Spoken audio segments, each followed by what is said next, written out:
morning. We'd like to take a few moments to show you one of our advanced life support ambulances we use here with the Danville Life Saving Crew and explain a little bit about what's on it and what it's used for. In the event you find yourself riding in an ambulance, you'll know what to expect and know what's happening when you see these certain pieces of equipment or devices being used. So we're going to start with this compartment. This compartment houses all of our spinal immobilization. Basically what that means is if your back or neck is injured, we also have splints for your extremities where if you break an arm, break a leg, that's where we're going to come to get our splints to work with. We also have a chair stretcher which we use if we have to bring you down steps. We put you in kind of like a modified wheelchair. It has a set of tracks on the back that navigate steps up and down to make it much easier on the providers as well as much more comfortable for the patient being moved up and down the steps. That's an overview of this compartment. Beside that compartment, we have our spinal immobilization compartment, which houses our collar. Everybody's seen a cervical collar and neck brace. If we suspect you have a neck injury, we're going to put one of these collars on you to keep your head from moving, causing any further injury or any further damage. These are a set of head blocks where once we put you on the stretcher, we may put them on either side of your head to keep your head from turning or moving to fully immobilize. So if there is a spinal or neck injury, we immobilize it where it can't move. That prevents any further injury or damage. So once we're inside the back of the ambulance, we want to give you a brief tour and an overview of what you're going to find when you come into the back of the unit. This is where we have our blood pressure cuff, our stethoscope. We can check your oxygen level in your blood. We can check your blood glucose level, your blood sugar, if you're diabetic or we suspect there's a blood glucose issue with you. It has oxygen in it, where if you need some supplemental oxygen because you're having some difficulty breathing, we can go ahead and administer that right then and there on the scene pretty quick. It's attached to our stretcher, which is where you would be riding on the way to the hospital. These are Stryker auto load stretcher systems. They actually load them. We bring them to the truck. It actually power loads. We don't have to anymore lift the patients up to load them in the truck and unload them. The stretcher reclines. It's straight up. We can get position of comfort for the patient, whether it's sitting or lying, whichever one is best for them. We have a compartment here that houses some of our bleeding control. If you have a cut, a scrape, anything like that, we have different things. We have our roll clean gauze that we use to wrap your arms or legs or injuries with. We have various sundry sizes of tape, 1 inch, 2 inch tape that we can use to tape over. Triangular bandages. This is used to help splint a shoulder. If you have a shoulder injury, we may make this like a makeshift sling and tie it to your body to hold it tight. We use quite a few of these in that procedure. Hot and cold packs. With summer coming, people get overheated. Winter, they get hypothermic, they get too cold. We can take these hot and cold packs. We also use the cold packs for injuries. You know, we can put on an injury to help reduce swelling. So some of these are housed up in this compartment. We have some infection control items in this closet, in this cabinet rather. These are our masks, our gowns for our providers, masks for the patients. With all the outbreak of COVID we've had over the last couple of years, the hospital requires when you come in as a patient and a provider, you have a mask on.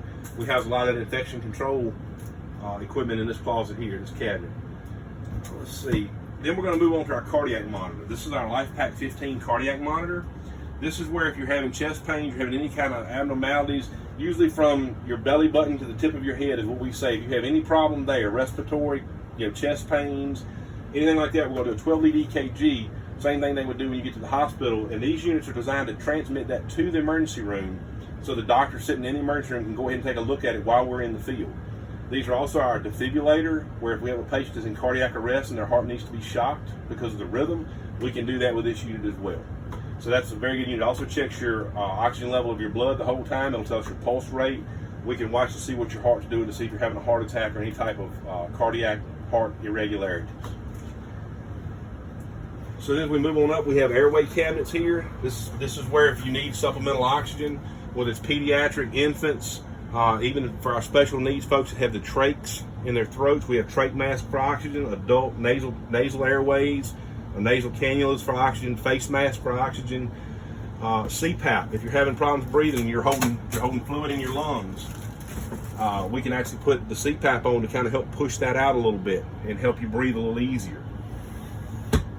We have some IV fluids and setups here. If you need an IV or you need medication administration, we have the devices and the equipment in this cabinet here to take care of that.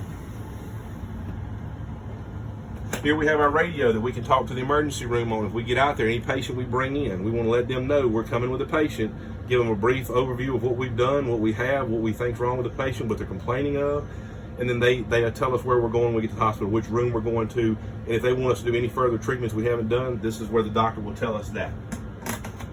We have our onboard oxygen tanks where if we need supplemental oxygen for the patient, you need some difficulty breathing, or maybe you're on home oxygen and we can't take your machine with us, we have onboard oxygen we can use for that. Our Panasonic Tough Pad we use, this is where we'll gather your information for our report that we have to turn into the state that we're required to turn in. It'll have your name, your date of birth, information about what we've done, your vital signs, and when we get to the hospital or the destination, we'll get you to sign stating that we did take you to the hospital and you understand that all the information we asked and you provided is accurate. So that's that piece there. And we've got various seats that our providers will sit in. They buckle in as they ride to the hospital. We've got cleaning solution here that if we need to disinfect after a call, we take rags and towels in our cleaning solution that's made up of a Clorox water blend, and we clean the ambulance to get it back ready to go. During the height of COVID, really that became a really big deal of cleaning the ambulance to make sure that it was ready for the next patient. So that's pretty much it. We hope you never need us, but if you do, never hesitate to give us a call because we're always here for you. Thank you. Ladies and gentlemen, thank you for taking time to look over our ambulance with us on this guided tour. The last thing I'd like to leave you with is driving safety tips. When you see an emergency vehicle, police, fire, EMS approaching, and you see the red lights on like the ambulance has here, please pull to your nearest shoulder and stop. Put on your signal, pull to either side of the road and stop and give that ambulance the way, or that police vehicle or that fire truck the right to come through there. That way that'll avoid any further collisions. Thank you. Have a great day.